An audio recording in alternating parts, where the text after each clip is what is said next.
अहिल्यानगर शहरातील सिव्ही हॉस्पिटलच्या प्रशिक्षण केंद्रात मोठी चोरी झाली आहे। विविध साहित्य चोरीला गेले। अहिल्यानगर शहरातील सिव्हिल हॉस्पिटल आवारात असलेल्या जिल्हा प्रशिक्षण केंद्रात अज्ञात चोरट्यांनी खिडकीचं गज तोडून आत प्रवेश करत कार्यालयातील मौल्यवान इलेक्ट्रॉनिक वस्तू आणि इतर साहित्य असा एकूण 25,500 रुपयांचा मुद्देमाल चोरून नेलाय। या घटनेनं शासकीय कार्यालयाच्या सुरक्षेचा प्रश्न पुन्हा एकदा ऐरणीवर आलाय। या प्रकरणी केंद्राच्या वैद्यकीय अधिकारी डॉक्टर जयश्री शिंदे यांनी तोफखाना पोलीस ठाण्यात फिर्याद दिली आहे। शासकीय सुट्टी असल्यामुळे 15 मेच्या संध्याकाळपासून 18 मेच्या सकाळपर्यंत कार्यालय बंद होतं।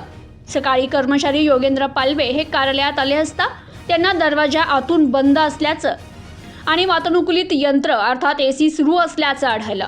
संशय आल्यानं त्यांनी तात्काळ डॉक्टर शिंदे यांना माहिती दिली। पोलिसांच्या मदतीनं आत प्रवेश केला असता कार्यालयातील कपाटं उघडी आणि साहित्य अस्ताव्यस्त पडलेले दिसले। चोरट्यांनी मागील खिडकीची भिंत तोडून आणि लोखंडी गज मोकळे करून आत प्रवेश केला होता।